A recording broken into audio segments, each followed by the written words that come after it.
이 돼 있답니까? 네, 굉장히 이례적이죠. 교황청에 직접 친서를 보낸 내용이 이렇습니다. 네. 프란치스코 교황의 2014년 방한에 대한 감사, 그리고 남북 화해와 평화를 위한 새 정부의 노력이 결실을 맺을 수 있도록 기도해달라고 부탁했다. 당연히 문 대통령이 독실한 가톨릭 신자이기 때문에 어떤 개인적인 소망과 염원을 담아서 기도를 부탁했다고도 볼 수 있지만 네. 대통령이 직접 보낸 친서라는 점에서는 어떤 중추적인 역할을 좀 물밑에서 해주기를 바라는 그런 소망도 저 안에 묻어있다고도 볼 수 있겠죠? 네. 오늘 아침 보도에 보니까 일부 언론에서는 네. 남북 정상회담을 좀 중재를 해달라 이런 내용이 포함됐다라는 보도가 나오기도 했었는데 어떻습니까? 그런 내용이 포함되어 있었던 게 맞습니까? 남북 정상회담 얘기는 사실이 아닌 걸로 확인이 됐습니다. 네. 더군다나 이제 교황청에서 남북 정상회담 정도를 이렇게 주선할 수 있는 그런 입장은 아니라고 생각이 됩니다. 이 교황청은 일단 남북한 동시 수교국이고 명목상으로 주 북한 대사도 있습니다. 네. 있고 북한에서도 교황청 대사가 있긴 합니다만은 그다음에 이제 가끔가다 보면은 교황청에서 남북한 관계를 이렇게 개선시키려는 역할을 과거에도 한 사례가 있긴 있습니다. 그래서 대통령께서 특사를 보내서 친서를 이렇게 교황청에다 보낸 것 같습니다. 네. 그런데 이 교황청 특사단, 네. 자, 어떤 일정으로 지금 친서를 가지고 갔는데 교황을 직접 만나기도 할 예정입니까?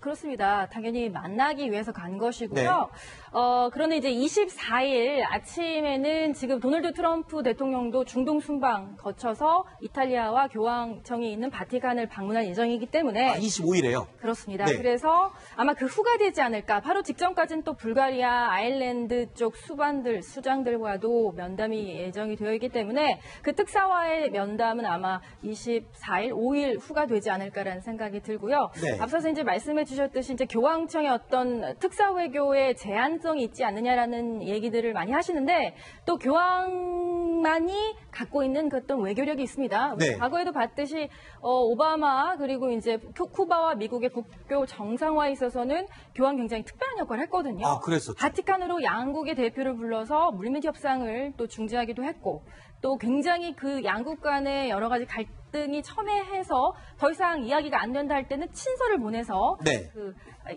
쿠바에 갇혀 있었던 미국인 수감자를 석방하는 데 있어서도 상당한 역할을 했기 때문에 네. 교황청의 어떤 도덕적 가치, 네. 그리고 전 세계적인 인기 이런 것들 그리고 북한에 대한 관심도 굉장히 많습니다. 한반도 평화에 대한 관심도 굉장히 많고요. 네. 그렇기 때문에 어느 정도의 모종 역할을 할 수 있지 않을까라는 기대는 가져봄직합니다. 네. 자, 그런데 문재인 대통령과 프란치스코 교황의 인연이라고 얘기를 해도 될까요? 자, 문재인 대통령이 그 예전에 우리 동아일보와의 인터뷰에서 교황과의 인연을 이런 얘기를 했었군요. 그러니까 저녁 식사하고 싶은 한 사람이 누구냐라고 했을 때 프란치스코 교황을 뽑았다면서요? 바로 지난달입니다. 대선 바로 일주일 전에 저희 네. 채널과 동아일보가 직접 문재인 당시 후보에게 물어봤죠. 네. 단 한 사람과 저녁 식사를 하겠다면 어떤 사람과 하겠느냐 했을 때 망설임 없이 프란치스코 교황을 뽑았습니다. 내가 가톨릭 신자기도 하지만 종교를 떠나서 그분의 헌신, 포용, 겸손의 삶을 존경한다. 그리고 높은 곳으로 올라갈수록 낮아져야 한다는 그분의 가르침을 1시간 동안이라도 함께 식사하면서 받을 수 있다면 충만함에 아주 행복할 것 같다는 이야기도 함께 전했었습니다. 네. 자, 그리고 문재인 정부 지금 남북 관계 개선에 본격적인 시동을 거는 것 같습니다. 자, 지금 통일 외교안보 특보 문정인 교수가 오늘 아침에 한 매체와 인터뷰를 한 내용이 지금 계속 회자가 되고 있는데, 자, 이 내용들이 있습니다. 저희 한번 하나씩 짚어볼까요? 오이사 조치는 이미 유명무실화됐으니 해제해야 한다라고 하고 있습니다. 그러면서 북핵 없애는 것은 다음 문제고 당장 미사일을 증강시키는 것을 저지해야 되고 이를 위해 정상적인 거래를 하면서 대화하는 방향으로 가야 한다. 이러면서 지금 의견을 피력을 했어요. 얼마나만큼 이 현실적인 이야기가 될까요? 자, 오이사 조치는 네. 그 북한이 천안함을 폭침시켰기 때문에 그렇죠. 내린 조치고, 그다음에 이제 연평도 포격도 있었습니다. 그래서 우리 정부가 뭘 했냐면 북한이 천안함 폭침하고 연평도 포격에 대해서 사과하고 재발 방지하고 그랬었죠. 책임자를 처벌해야 된다. 그래야만 해제하겠다라고 했기 때문에 지금 당장 아무런 그 정세 변화가 없이 오이사 조치를 해제하기는 굉장히 힘들 것 같고, 네. 그다음에 유명무실하다는 얘기도 절 맞지 않는 것 같습니다. 지금까지 오해사 조치 때문에 북한에 대해서 이제 교류 협력이 거의 현재 중단된 상태인데 유명무실했다는 얘기 표현은 조금 좀 지나친 표현인 것 같습니다. 아, 그래요? 아마 그런 논란 때문인지 오늘 청와대에서는 이제 다소 거리를 두는 이야기를 했죠. 네. 그러니까 개인의 의견을 피력한 것으로 보이고 이게 이제 사전 조율을 거친 어떤 입장 표명은 아니라는 취지의 설명이 있었고요. 네. 다만 아마 이제 본인은 물론 이제 특보라는 어떤 위치에 있지만 비상임 자리이고 중장기적으로 이런 어떤 그림을 그리고 가야 된다는 취지로 설명을 했다라는 어떤 그런 해명도 내놓은 바 있습니다. 네. 근데 문재인 특보가 이 오이사 조치를 해제해야 한다라는 얘기뿐만 아니라 개성공단 재개 그리고 금강산 관광 재개까지 이야기를 한 것으로 지금 알려지고 있는데 글쎄요. 이 뭐 어떤 얘기를 구체적으로 한 겁니까? 그러니까 이제 개성공단 제외한 이게 너무 이제 어떻게 보면 자승자박이었다 이런 취지로 얘기를 한 것이죠. 네. 그러니까 개성공단이라는 것 자체는 남북 교류 협력의 상징인데 이것을 너무 무리하게 이렇게 묶어놓다 보니까는 어떻게 보면 북핵 해결의 빌미가 그러니까 북핵 해결의 어떤 마중물이 될 수 있는 계기도, 전환점도 이걸 완전히 문을 닫아버림으로 인해서 교류 협력의 물꼬 조차를 아예 그냥 완벽하게 막아버렸다 이런 취지로 얘기를 했는데요. 근데 개성공단은 북한이 다 먼저 폐쇄 조치한 거 아닙니까? 맞습니다. 이제 네. 그런 취지이고 그 문재인 후보 시절에 1월 달입니다. 네. 그때는 이제 비슷한 취지로 이야기를 했었죠. 한 언론과 인터뷰에서 북핵 해결의 어떤 실마리를 제공할 수 있다라는 이야기를 했지만 네. 4월 TV 토론 대선 후보 토론회에서는 이게 대북 제재와 함께 결을 같이 해야 된다. 무조건 개성공단 재개가 이루어져야 된다는 것이 아니라 이게 그때 국제 대북 제재의 어떤 흐름과 결을 같이 해야 된다는 조금 한 발 물러선 어떤 그런 포지션을 취했기 때문에 아마 지금 그래서 아마 문정인 특별보좌관의 발언이 청와대에서도 오늘 기자들과 만나서 네. 어떤 결을 같이 하는 지금 현재 어떤 상황을 나타내는 것은 아니라는 어떤 해명이 있었던 것 같습니다. 네. 물론 개인적인 의견을 전제로 얘기했다고는 치지만 무언가 문재인 정부의 아주 중요한 대북 사안을 이끌어갈 사람이기 때문에 그냥 넘어갈 수는 없는 얘기인 것 같거든요. 자, 문정인 교수 어떤 인물입니까? 좀 설명을 해주시죠, 김장한 선생님. 2000년하고 2007년에 그 정상회담에 함께 남북 정상회담에도 함께 동행했던 진보 성향의 국제 정치 학자고요. 노무현 정부에서는 동북아 시대 위원장 그리고 외교통상 국제안보 대사를 지냈었고 또 해벽 정책의 기조를 만드는 데 있어서 깊숙이 관여했던 인물입니다. 그리고 이제 문재인 대통령도 이번에 특보를 발표하면서 저와 함께 평화 또 대북, 통일 이런 외교 기조를 함께 이야기해 나갈 인물이라고 소개를 했기 때문에 어떤 전반적인 큰 그림을 그리는 데 있어서 또 이번에 햇볕 정책이 아니라 이번에는 달빛 정책이라는 얘기 하지 않습니까? 네. 대북 정책, 달빛 정책에 있어서도 상당한 어떤 기여를 할 수 있는 그렇게 기대되는 인물이기도 합니다. 네. 자, 그렇다면 우리 정부 입장은 어떤지 민간 교류에 관해서 입장을 발표를 했습니다. 뭐라고 얘기를 했는지 들어보시죠. 민간 교류 등 남북 관계 주요 사안들에 대해서는 국제사회의 대북 제재 틀을 훼손하지 않은 범위 내에서 유연하게 검토해 나갈 생각입니다. 자, 유연하게 풀어가겠다. 이게 지금 오이사 조치 해제하고 개성공단 열겠다. 뭐 이런 얘기로 들어야 되나요? 아니면 뭐 그냥 대화를 이끌어가겠다. 이런 식의 그냥 두루뭉실한 얘기인가요? 그러니까 어떻습니까? 기본 전제가 국제사회의 대북 제재 틀을 흐트리지 않은 상태에서 네.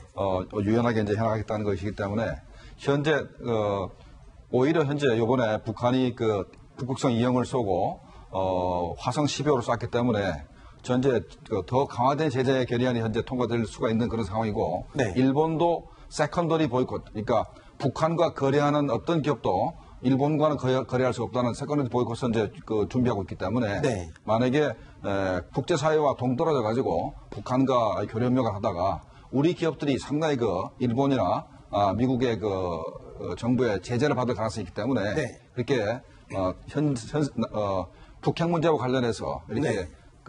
진전된 그런 회담이 없는 상태에서 네. 일방적으로 이렇게 개성공단을 제기하거나 하기는 굉장히 힘든 상황이라 생각이 됩니다. 네. 북한이 이제 4차, 5차 핵실험을 한 뒤에 국제사회가 이제 대북 제재 결의안을 통과시키지 않았겠습니까? 네. 국제법적인 효력을 갖고 있는 건데요. 그렇기 때문에 현재 북한과의 어떤 금융계좌 개설이라던가 네. 일단은 개성공단에서 일하는 북한 노동자들에게 돈을 주려면 계좌를 개설해야 되지 않겠습니까? 그렇죠. 근데 그런 계좌가 나갈 수도 없고 입출금이 금지가 되는 사실상 그런 상황이고요. 그러면 그쪽에다가 직접 캐시, 그러니까 현금을 줄 수 있느냐? 또 그것도 안 됩니다. 왜냐하면 뭉칫돈을 또 북한에 줄 수 없는 것이 대북 제재위원회에서 유엔에서 네. 지금 이야기하고 있는 것이기 때문에 상당히 어떻게 보면 현재로서는 개성공단 재개가 현실적이지 않다고 볼 수 있고요. 네. 결국 공은 북한한테 넘어갔습니다. 네. 그러니까 북한이 지금 저희들한테 보여주고 있는 시그널이 조금 약간 양면적인 게 있어요. 네. 최근에 이제 그쪽 사정을 좀 아는 대북 소식통하고 이야기를 해본 적이 있는데 원래 개성공단이 들어섰던 곳은 북한의 군사시설이었습니다. 그랬죠. 개성공단이 있기 전에는요. 그러면 개성공단이 닫히면 많은 사람들 우려했던 것이 북한이 이것을 다시 군사시설로 전환하지 않겠느냐라는 얘기를 했어요. 네. 그런데 지금 현재는 그런 움직임이 전혀 포착되지 않고 현지 시설이 원만하게 유지가 되고 있다고 합니다. 네. 그러니까 북한도 개성공단에 대한 희망을 놓지 않고 있다라는 얘기로도 볼 수 있겠죠. 네. 하지만 방금도 저희들이 전해드렸듯이 북한이 지난 일요일도 그렇고 오늘도 무인 비행체를 띄운 것도 그렇고 계속 도발을 하고 있지 않습니까? 네. 아무리 대북 유연한 정책을 편다 하더라도 문재인 정부도 이미 피력했듯이 북한이 도발하고 핵개발 계속하고 미사일 계속 쏘아 올리면 남북 간의 교류가 어렵다는 측면이기 때문에 네. 이런 부분에 있어서 북한에게 공이 넘어갔다. 그래야 뭐 대북 재개를 하든 금강산 관광을 하든 가능성이 있다고 보여집니다. 네. 자, 이런 가운데 6.15 공동선언 기념 행사를 남북 공동이 치르기로 했다. 이런 내용이 발표가 됐죠? 네, 여권 관계자 발로 나왔는데요. 네. 민간단체예요. 민간단체에서 17주년 공동 행사를 준비 중이며 또 북에서는 평양, 남측에서는 개성을 제시한 걸로 알고 있다. 이렇게 나왔는데 또 개성으로 성사가 되면 개성공단 기업인들을 동행시켜서 시설 점검을 할 수 있도록 노력할 것이다까지 얘기가 나왔는데 가능성이 있는지는 아직 의문이라는 또 해석도 나오고 있습니다. 글쎄요. 지금 북한의 행태로 봐서는 굉장히 한반도 긴장감을 고조시키고 핵실험을 잠깐 보류하긴 했지만 미사일 발사를 계속 연일하고 있지 않습니까? 네. 이런 분위기에서 민간단체의 이런 공동선언, 이 기념식, 이게 공동으로, 남북 공동으로 치러질 수 있을까요? 가능할 것 같습니다. 아, 그래요? 현 정부 추세로 봐서는 가능할 것 같고요. 네. 그러니까 6.15 공동선언 관련해서 남북한이 2008년까지는 공동으로 행사를 했고 과거에는 통일부 장관이 직접 참석한 적도 있었습니다. 네. 그런데 이제 그 이후로 정부에서 허가를 안 해줬기 때문에 민간단체에서는 평양과 서울에서 행사를 추진하려고 그러다가 안 되니까 중국이라든가 이런 데서 이제 네. 우리 정부의 의견과 상의를 없이 이렇게 행사를 꼭 해왔기 때문에 네. 요번에 정부는 참석을 못할지언정 민간단체끼리는 행사를 공동으로 할 가능성도 있다고 생각이 됩니다. 그렇군요. 자, 일단 남북 민간교류 확대 움직임과 관련해서는요. 지난 대선 TV 토론회 때도 문재인 대통령 당시 후보 입장으로 의사를 밝힌 적이 있었습니다. 어떤 내용을 전했었는지 함께 다시 한번 확인해 보시죠. 개성공단이 재개되는 것은 적어도 대하국면 북핵 폐기 문제가 협상 테이블로 들어가서 이제는 대화가 되는 그런 국면이 돼야만 가능하지 않겠습니까? 유엔 제재 결의 위반이 아니다. 그래 보십니까? 실제로 유엔의 대북 제재 속에는 원래 포함되지 않았지만 그러나 대량으로 현금이 결제될 수 있으니 그런 부분에 대해서는 국제적인 제재하고 보조를 맞춰야겠죠. 무조건 제기하자는 것이 아닙니다. 자, 이 개성공단 북한 입장에서는 이 달러벌이 이 덩어리로 큰 돈을 달러를 벌 수 있는 유일한 창구 아니었습니까? 그러니까 지금 홍준표 당시 후보도 그 얘기를 하는 건 아닙니까? 유엔에서는 지금 경제적으로 북한의 돈줄을 쥐고 세컨더리 보이콧까지 동원해서 막고 있는 상황에 우리가 개성공단을 열어주면 유엔 결의에 위반하는 게 아니냐 이런 논리거든요. 근데 실제로 어떻습니까? 개성공단이 작년 2월 달에 이제 폐쇄됐죠. 네. 그 이전까지 이렇게 2015년도 정도 되면은 북한에 거의 한 1억 불 가까이 그렇죠. 돈이 들어갔습니다. 그게 이제 유엔 제재 사항에 북한의 그 묵직돈이 들어가는 것을 이제 제재하기로 되어 있습니다. 그리고 또 아까도 말씀드렸지만은 미국과 또 일본이 세컨더리 보이콧을 이제 하려고 이제 움직이고 있기 때문에 만약에 우리가 일방적으로 미국과 일본의 뜻에 반해서 일방적으로 개성공단을 제기한다면 아마 상당한 외교적인 어려움에 봉착할 겁니다. 더군다나 이 정부가 국가안보실장도 외교관 출신을 임명을 했고 또 외교부 장관도 유엔 무대에서 이렇게 성장한 강경화 장관을 후보자로 이렇게 임명하지 않았습니까? 네. 그래서 결국은 보면은 국제적인 그런 협조에 의해 가지고 북핵 문제 해결하려고 그러는데 우리가 일방적으로 국제사회와 이제 동떨어져서 남북 관계를 먼저 개선한다면 문제가 생기지 않겠다는 생각이 됩니다. 네. 저는 이제 이런 생각도 해봤습니다. 이건 철저한 저의 이제 개인적인 사견인데, 네. 문정인 특보의 발언이 논란이 되고 있다. 과연 이 시점에 개성공단 재개라는 얘기가 웬 말이냐 이런 비난 여론이 있잖아요. 근데 저는 이제 바티칸에 특사를 보내고 또 이런 어떤 물밑에서의 움직임을 암시하는 듯한 이야기가 나오는 것은 네. 결국은 대북 특사를 파견하기 위한 일종의 모종의 어떤 분위기 메이킹이 아닐까 그런 취지에서 이제 문 특별 보좌관도 그런 발언을 한 게 아닌가 싶고요.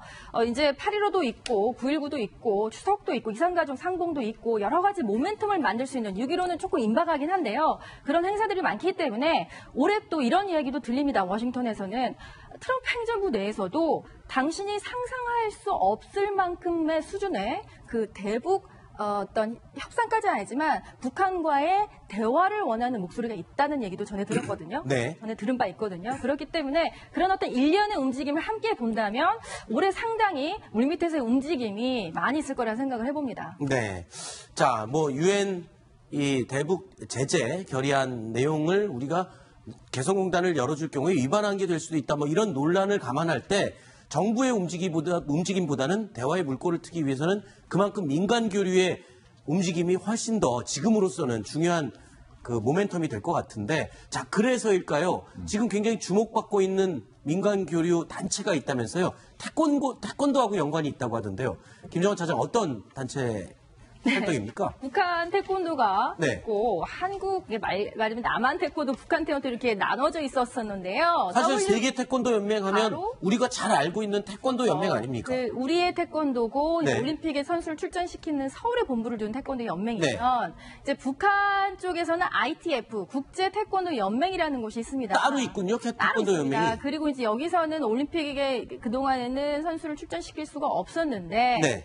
교류를 하기로 합의를 했었고요. 그래서 10년 만에 처음으로 ITF에서 또 시범단이 우리나라에 와서 6월 24일부터 또 그동안 자신들이 이렇게 교련했던 어떤 새로운 무술, 기술들을 선보인다는 반가운 소식이고요. 문재인 정부 들어서 첫 스포츠 교류이기 때문에 네. 어떤 민간 교류에 물꼬를 틀 수 있지 않을까 이런 기대감이 나오고 있습니다. 네. 그러니까 ITF가 최홍이라는 우리 군의 육군 소장을 했던 사람이 네. 캐나다로 망명해서 가서 이제 만들었습니다. 근데 지금 저 양반이 원래 우리 태권도 WFT에 우리 태권도를 만드는데도 상당한 역할을 했던 분이고 그런데 이제 과거에는 우리 태권도도 세계 전체에서 위상이 확실치 않았습니다. 이렇게 위상이 확실치 않았기 때문에 네. 북한을 포용할 수가 없었는데 이제는 전 세계 올림픽 정치 종목이 돼 있고 해서 북한의 ITF를 이렇게 끌어안을 수 있는 힘이 생긴 겁니다. 네. 그래서 이제 우리 행사에 ITF를 초청을 하고 또 북한도 더 이상 우리하고 싸워봤자 더 이상 득이 없기 때문에 일단 고개를 숙이고 우리하고 협조를 하고 이렇게 공동 시범을 하고 하는 상황까지 이렇게 발전한 것입니다. 네. 세계 태권도 연맹 그리고 국제 태권도 연맹, 남과 북이 태권도 연맹을 각각 갖고 있었는데, 자, 그럼 북한의 태권도와 남한의 태권도가 좀 다릅니까? 겨루기하고 네. 품새가 좀 다릅니다. 그렇기 때문에 그래요? 통합하기 거의 불가능한 상태까지 아하. 이제는 거의 다른 무술이 됐을 정도로 달라져 있군요. 저도 궁금해서 좀 여쭤봤는데요. 태권도 네. 하시는 분들 얘기 들어보니까, 그러니까 이제 우리 태권도는 약간 스포츠다운 그런 거라면 네. 북한 쪽은 정말 살인 병기가 될 수 있는 아하. 굉장히 전투적이고 굉장히 매섭다라는 그런 큰 차이가 있다고 해요. 그래서 네. 기회가 되신다면 시청자 여러분도 가서 한번 직접 보시는 것도 방법일 것 같습니다. 네, 알겠습니다. 자, 그리고 이 중국이 극비 핵시설을 관영 TV를 통해서 일반에 공개를 했다고요? 어떤 시설이고 어떤 내용이었습니까? 지금 화면에 나오는 저 내용입니까? 네, 그렇습니다. 굉장히 이례적이죠. 어떻게 네. 보면 굉장히 베일에 가려져야 되는 극비례 이루어지는 어떤 군사 훈련이 네. 된 건데요. 이게 심지어 CCTV라는 중국 방송을 통해서 핵시설을 하는 훈련이 공개가 전격된 겁니다. 그러니까 ICBM 대륙간 전략탄도 미사일을 가지고 있는 부대. 근데 이제 다 지하에 있다면서요. 이게 어떤 부대고 어느 정도의 규모의 부대가 공개가 된 겁니까? 이게 1959년부터 네. 북한이 그 미국과 또는 이제 소련과 전쟁하기 위해서 그러니까 일단 타격을 받아도 핵무기로 네. 타격을 받아도 이 땅속에서 견딜 수 있고 네. 그 보복을 할 수 있는 그런 시설을 만들었습니다. 그래서 땅속 1km, 땅속 1km고 안에 그 내부 시설은 5,000km 된다 그럽니다. 5,000km요? 어마어마한 거죠. 이게 연장으로 따지고 5,000km 된다 그러는데 지하의 땅굴이 길이가 5,000km까지 펼쳐진 어마어마합니다. 거대한 그런 부대군요. 거대한 도시라 봐야 되고 네. 현재 우리가 알고 있는 소림사가 있는 네. 숭산 그 지하에다 이렇게 만들었다 그럽니다. 네. 화강암식으로 만들었기 때문에 일단 핵무기로 공격을 해도 일단 생존성이 높기 때문에 반격할 수 있는 그런 시설을 갖추고 있습니다. 자, 저희가 이 ICBM 여단 어떤 여단인지 한번 대충 정리를 해봤는데, 자, 미사일군 휘하, 전략 핵미사일 부대로 돼 있고, 둥펑 미사일 하면은 이게 그 항공모함 잡는 미사일 아닙니까? 동풍은 이제 탄도미사일을 전체를 동풍이라고 합니다. 아, 그렇군요. 자, 제1정예부대. 중국군의 조커다라고 표현을 하는데, 이거는 왜 그렇습니까? 왜 이런 표현을 쓰는 건가요? 글쎄요, 조커라는 표현을 쓴 게 좀 그런데요. 그러니까, 그러니까 어떤 경우를 하더라도, 그 생존성이 높기 때문에 네. 중국이나 러시아나 핵무기를 가진 국가가 아무리 중국을 공격을 해도 살아남아서 결국은 보복할 수 있는 그런 조커 같은 역할을 한다라고 해서 이제 조커라는 표현을 쓴 것 같습니다. 그렇군요. 그런데 이렇게 지하에 극비리에 지어놓은 엄청난 규모의 부대를 계속 숨겨놔야지. 이걸 왜 공개한 겁니까? 이게, 그러니까 제가 앞서서 CCTV라는 그 국영 매체를 통해서도 이걸 방송을 했다고 했잖아요. 방송 이름이 뭔지 아세요? 여기에 답이 있을 것 같습니다. 방송 이름이 뭡니까? 깊은 산 속에 잠복해 대국의 장검을 연마한다. 아하. 대국은 물론 중국을 이야기하는 거겠죠. 네. 장검은 도대체 어디를 겨누고 있는 것일까요? 네. 결국은 미국을 견제한다라고 해석할 수 있을 것 같고요. 네. 이제 이 지역의 전략적 자산뿐만 아니라 MD 체제를 강화시키는 미국에게 일종의 경고 메시지를 보내면서 우리도 이만큼의 위력을 가지고 있고 우리도 미국의 어떤 전략적 지역 내에서의 세력 강화를 좌시하지 않겠다. 네. 대국의 장검 바로 여기 있다라는 메시지를 보낸 거라고도 해석할 수 있을 것 같습니다. 네. 그러니까 이거는 우리 사드 배치하고도 좀 연관성이 있습니다. 네. 그러니까 사드가 배치되면서 만약에 미중 간의 전쟁이 동북아에서 벌어지게 되면 중국은 한국에는 주한미군 시설도 공격을 하게 됩니다. 근데 사드를 갖다 놓는 바람에 중국의 우리 한반도에 대한 공격 자체가 굉장히 무시화될 가능성이 있습니다. 그러니까 그래도 우리가 중국 자체의 이런 능력을 보여줌으로써 사드가 배치돼서 MD 체제가 이렇게 강화된다 하더라도 네. 자기들도 나름대로 미국을 공격할 힘이 있다. 이런 것을 과시하려고 공개한 것 같습니다. 그렇군요. 자, 중국의 땅속에 길이 5,000km가 넘는 그런 규모의 부대가 있다는 내용 여기까지 살펴봤고요. 다음으로는 9번째 순위 내용 어떤 내용이 준비되어 있는지 확인해 보시겠습니다.